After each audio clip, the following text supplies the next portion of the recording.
Beraninya kamu mukul Momo ya? Gak bisa ku maafkan.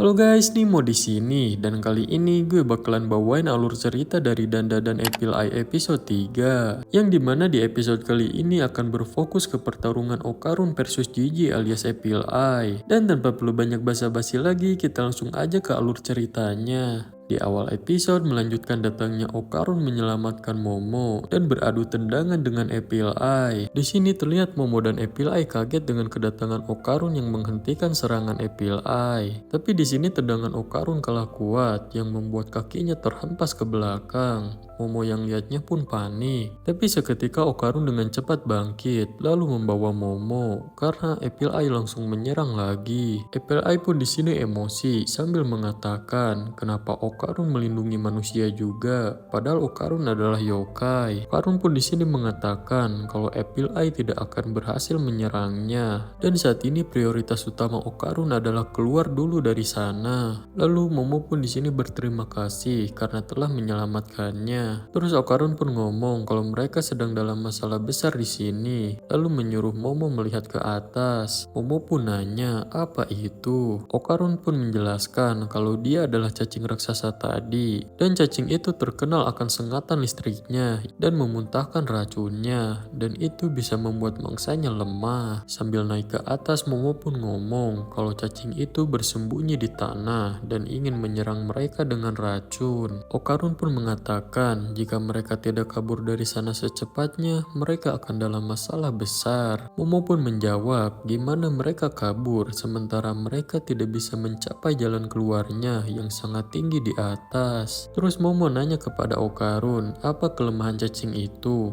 Okarun pun menjawab sinar matahari. Karena menurut Okarun penghuni bawah tanah dan hewan kriptid hidup berdampingan dengan bakteri dan kuman. Jadinya kemungkinan cacing itu tidak akan bisa menghadapi sinar ultraviolet. Terus Momo nanya bagaimana cara mereka memaksa cacing itu keluar. Momo pun di sini panik apa yang harus mereka lakukan dan dia tidak bisa meninggalkan Gigi di sini.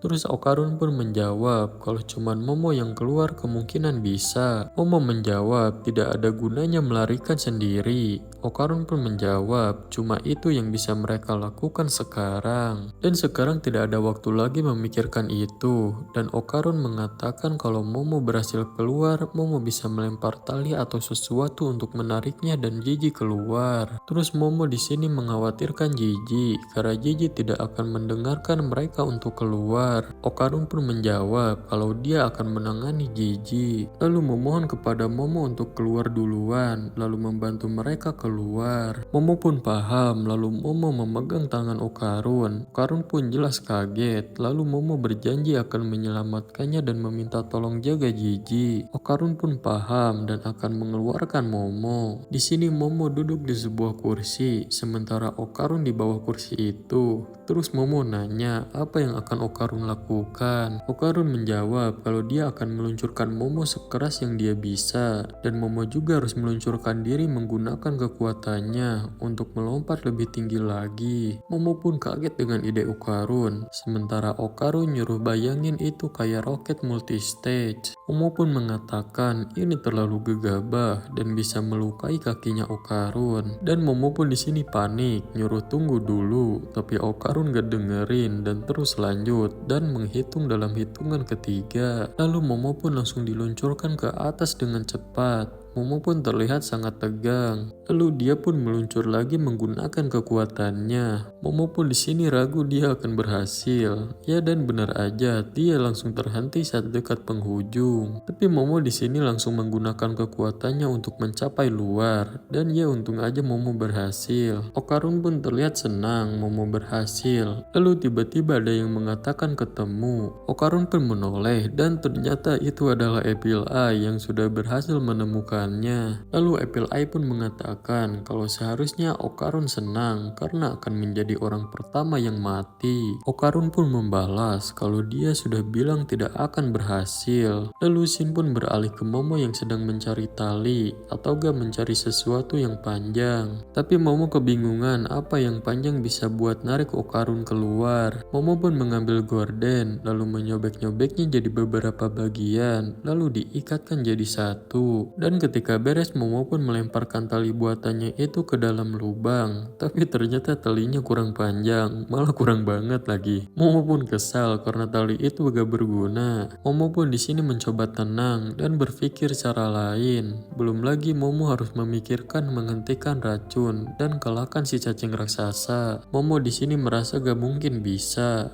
Terus Momo pun mengingat ketika bermain cacing bersama Gigi dulu. Terus Momo menyadari sesuatu dan mengatakan bunuh diri.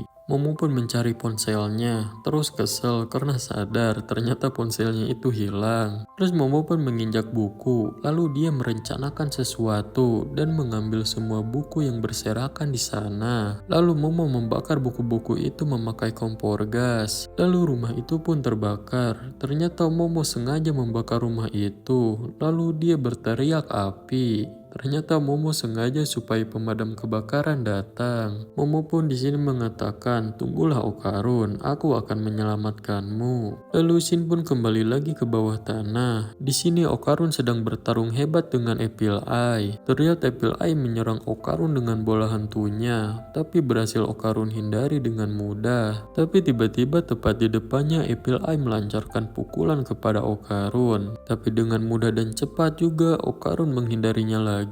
Tapi ketika Okarun akan menjauh, Apple Eye membelokkan bola hantu yang sedang memantul kencang dan seketika mengenai wajah Okarun sampai armor yokai di wajahnya hancur. Tidak cukup begitu, Apple Eye pun di sini menyerang menggunakan sikunya dengan sangat keras ke bawah. Dan ketika Okarun terkapar, Apple Eye pun lanjut memukulnya lagi. Tapi berhasil Okarun sadari dan dia pun berhasil menghindar, lalu bangkit kembali dengan sangat cepat. Terlihat Okarun di sini babak belur dan sangat kelelahan. Terus Apple Eye pun mengatakan cara Okarun melompat untuk melarikan diri sangat menjengkelkan. Tapi gak masalah baginya karena Apple Eye suka lawan yang menghadapinya dengan serius dan dengan seluruh kekuatannya. Terus tiba-tiba Apple Eye mimisan yang ternyata itu efek racun si cacing raksasa yang menurutnya sedikit berpengaruh pada tubuhnya. Lalu Apple Eye pun mengatakan, sayangnya kita harus berhenti di sini. Lalu Apple Eye pun menyerang menggunakan bola hantunya lagi dan berhasil Okarun hindari lagi. Tapi ternyata bola hantu itu bukan untuk menyerang, melainkan untuk mengurung Okarun. Karena bola hantu itu seketika mengurung Okarun dan membentuk sebuah rumah.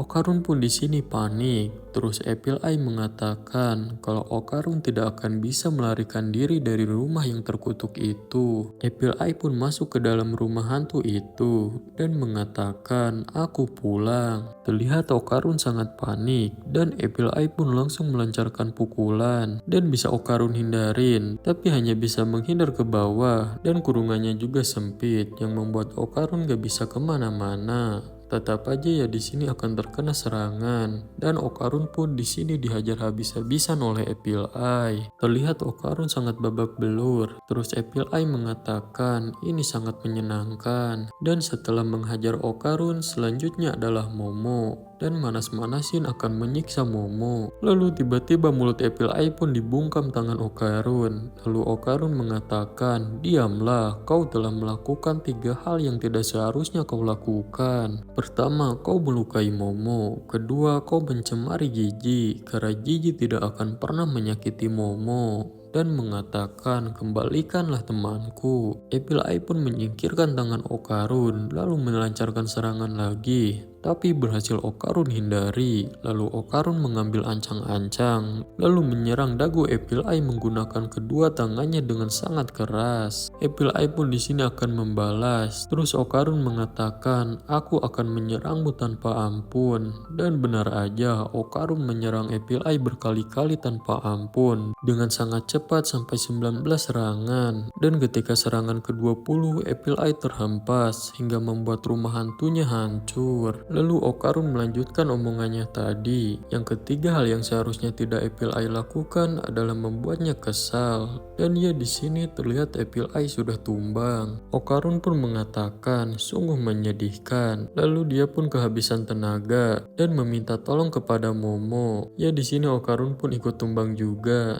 Tapi gak lama dari itu Okarun sadar kembali dan berusaha bangkit karena menurutnya ini bukan waktunya untuk berbaring karena Momo sedang menunggunya dan Okarun di sini akan keluar dengan melompat setinggi mungkin agar bisa mudah melarikan diri. Okarun pun di sini mencoba mengangkat Apple Eye, tapi dia kesusahan karena berat banget. Terus tiba-tiba ada suara di bawah bangunan, yang ternyata itu adalah Nenek Turbo yang terjebak dalam cairan lendir si cacing raksasa. Terlihat Nenek Turbo di sini sangat kesal kepada Apple Eye dan mengatakan akan membunuhnya. Terus Nenek Turbo pun sangat takut jika dia terjebak di sana selama sisa hidupnya. Terlihat mukanya sangat pasrah, tapi tiba-tiba berteriak minta tolong. Dan Okarun pun datang. Dia bisa sampai ke sini karena mengenali suara Nenek Turbo. Terus nanya, bukankah Nenek Turbo bersama Momo? Dan Okarun pun di sini akan menyelamatkannya. Terlihat muka Nenek Turbo sangat bahagia. Terus ngomong sambil marah kenapa Okarun sangat lama dan nyuruh cepat mengeluarkannya dari sini. Okarun pun membalas, jangan membuatnya terburu-buru karena kalau dia jatuh mereka akan terjebak di sini. Sementara Nenek Turbo di sini masih aja marah-marah. Lalu Okarun pun di sini menarik Nenek Turbo, tapi terlihat Okarun kesusahan. Sementara Nenek Turbo masih aja ngoceh, jangan sampai Okarun jatuh. Dan ya Okarun pun di sini malah jatuh. Nenek Turbo pun semakin marah dan mengatakan Okarun benar-benar bodoh dan mereka pun di sini malah terjebak bersama dan mereka berteriak meminta tolong kepada Momo. Lalu Shin pun beralih ke rumah yang Momo bakar tadi. Di sini pemadam kebakaran sudah berdatangan dan sedang berusaha memadamkan api. Terus polisi pun di sini nanya kepada Momo, apa penyebab kebakaran ini terjadi? Momo pun jujur, dia penyebabnya. Terus menjelaskan, bukan itu yang terpenting, tapi keluarga Kito telah membunuh orang-orang di sini. Polisi pun nanya lagi, kalau keluarga Enjoji tinggal di sini, apakah Momo punya masalah dengan orang-orang itu? Momo pun mengatakan kalau hal ini tidak akan membuat mereka berhasil. Terus polisi pun menyuruh Momo menjelaskannya di stasiun dan sekarang disuruh masuk ke dalam mobil. Terus nanya apakah orang tuanya ada di rumah sekarang. Terus tiba-tiba Momo pun sadar kalau matahari akan segera tenggelam dan dia harus segera bergegas dengan rencananya. Momo yang ditarik masuk ke dalam mobil oleh polisi pun berteriak agar pemadam kebakaran melupakan rumahnya dan semprot lebih banyak air ke dalam tanah aja. Momo terus berteriak seperti itu, tapi gak didengerin. Sementara polisi terus menyuruh dan menariknya ke dalam mobil. Dan tiba-tiba gempa dahsyat pun terjadi. Semua orang panik karena gempanya sangat besar dan terus semakin besar. Polisi dan pemadam pun nyuruh semua orang tetap tenang dan jangan bergerak sampai goncangannya berhenti. Sementara Momo di sini sadar si cacing raksasa datang dan benar aja tiba-tiba cacing raksasa itu keluar dari rumah di sana. Sementara orang-orang panik dan berlarian. Lalu Momo di sini terlihat senang karena berhasil mengeluarkan cacing itu dengan tepat waktu. Karena kelemahan si cacing ini adalah sinar matahari dan mereka tidak bisa memaksanya keluar. Jadi Momo berencana membuatnya keluar sendiri. Ya dan ternyata rencana Momo membakar rumah itu karena supaya pemadam kebakaran datang. Agar pemadam kebakaran menyemprotkan banyak air supaya cacing itu keluar. Dan Momo mendapatkan ide ini karena saat kecil Gigi pernah menjelaskan kalau cacing bernapas melalui kulit mereka. Dan ketika hujan membasahi tanah hingga penuh dengan air, cacing tidak akan bisa bernapas dan cacing harus keluar. Dan kalau di luar suhunya panas, cacing itu akan berakhir mengering. Momo pun kagum karena Gigi tahu banyak hal dan sebab itu mereka menyebutnya bunuh diri cacing. Terlihat di sini si cacing raksasa mulai terbakar dan mengering. Si cacing pun berlindung di belakang rumah. Momo yang sadar rumah itu menghalangi cahaya, dia melihat truk pemadam kebakaran. Lalu kepikiran ide dan Momo pun mengatakan kalau rumah itu cuma pemandangan buruk. Lalu Momo pun melemparkan truk pemadam kebakaran itu ke arah rumah itu yang membuat rumah itu hancur. Lalu si cacing pun terkena sinar matahari lagi dan mulai terbakar lagi. Terlihat si cacing pun di sini mati. Momo pun bertanya-tanya apakah si cacing mati. Momo pun menghampirinya dan mencoba mengecek apakah masih hidup sambil menantangnya. Terus si cacing pun tiba-tiba bergerak. Momo pun yang panik langsung lari. Terus si cacing di sini muntah. Ternyata dia memuntahkan keluarga Kito yang sebelumnya dimakan. Momo pun kaget mereka masih hidup dan mengatakan mereka beruntung. Lalu mereka sendiri juga gak nyangka masih hidup. Lalu si ibu-ibu pun mengatakan, lihat apa yang telah si Momo lakukan. Momo pun ngomong kalau si cacing besar itu memakannya. Tapi si ibu-ibu ini pun malah marah karena Momo membunuh cacing itu. Momo pun keheranan, padahal tadi mereka dimakan si cacing. Terus nanya apakah itu yang ingin dia bicarakan. Momo pun di sini ingin pergi dari sana karena dia tidak punya waktu untuk mengobrol dengan mereka karena harus membantu yang lain. Terus tiba-tiba gempa pun terjadi lagi dan gempa ini lebih besar dari yang tadi. Si ibu-ibu pun ngomong kalau Momo telah membuat masalah besar dan si ibu-ibu menyalahkan Momo untuk semua ini. Momo pun keheranan kenapa dia, dan tiba-tiba gunung berapi di sana pun meletus. Momo pun kaget melihat gunung berapi meletus dengan dahsyat dan nanya apakah si ibu-ibu tadi serius. Terus ibu-ibu mengatakan kalau dia sudah bilang dan karena itu mereka menawarkan tumbal kepada si cacing raksasa sebagai persembahan. Dan menurut mereka cacing itulah yang melindungi tanah ini dari gunung berapi.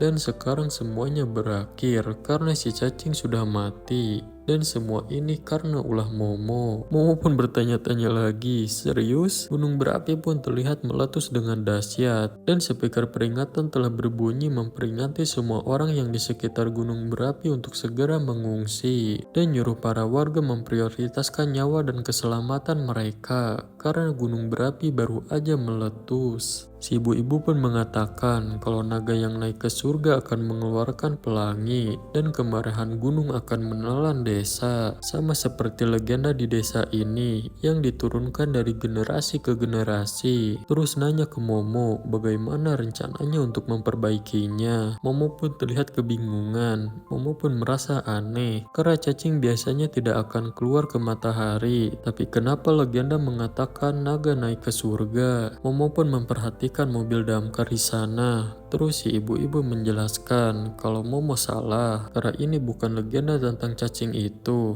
tapi naga naik ke surga adalah air mancur alami. Karena air mancur meletus adalah pertanda gunung berapi meletus dan orang zaman dulu tahu itu, dan itulah kenapa itu dipertahankan dalam legenda. Tapi karena dari generasi ke generasi penafsirannya jadi salah. Terus Momo mengatakan orang yang kehilangan kemampuan untuk berpikir karena ketakutan akan percaya dan melakukan hal-hal seperti pengorbanan manusia. Dan Momo di sini untuk mencegah pengulangan kesalahan seperti itu. Momo pun di sini mengangkat si cacing raksasa. Yang lain pun panik. Terus ibu-ibu mengatakan apakah Momo ingin bertarung. Padahal Momo yang harusnya bertanggung jawab dan mereka akan menjadikan Momo sebagai pengorbanan mereka. Momo pun mengatakan kalau ini bukan lelucon karena mungkin dia akan disalahkan untuk hal ini. Dan menurutnya pengorbanan manusia adalah hal yang menjijikkan. Momo pun melemparkan cacing raksasa itu dan si cacing terlempar ke bawah. Momo pun tiba-tiba berlari. Si ibu-ibu pun marah karena berani-beraninya melakukan itu kepada cacing itu. Keluarga Kito pun mengejar Momo. Di sini Momo mengatakan menjauh darinya sambil terus berlari. Sementara keluarga Kito mengejar dan nyuruh jangan melarikan diri sambil marah. Lalu Momo pun mengangkat si cacing itu lagi, lalu membawanya berlari. Si ibu-ibu pun sambil mengajar mengatakan berhenti memperlakukan cacing itu seperti lelucon dan mereka tidak akan membiarkan Momo melakukannya. Dan ternyata Momo di sini membawa cacing itu ke pemandian air panas yang meletus. Sambil emosi kepada cacing itu, Momo menyumbat menggunakan si cacing agar tidak meletus lagi. Momo pun berhasil menyumbat air utamanya. Lalu Momo pun kabur lagi karena keluarga Kito masih mengejarnya. Terus Momo mengatakan kalau desa ini ditelan oleh magma, maka legenda ular besar akan berakhir menjadi kenyataan. Dan Momo tidak akan membiarkan legenda yang menurutnya tolol itu terbukti. Momo pun mengangkat bagian kepala si cacing dan mengatakan kalau cacing adalah tabung panjang dari mulut sampai ke pantat. Dan Momo di sini merencanakan sesuatu lagi. Lalu tiba-tiba cacing itu menyemprotkan cairan. Ya ternyata tujuan Momo memasukkan pantat si cacing ke dalam air yang meletus di pemandian untuk menjadikan si cacing raksasa ini sebagai tabung raksasa yang akan menyemburkan cairan. Dan alur cerita dari Danda dan Evil Eye episode 3 pun selesai. Nah guys, kalau kalian suka dengan video ini, jangan lupa like and follow supaya gak ketinggalan video menarik lainnya.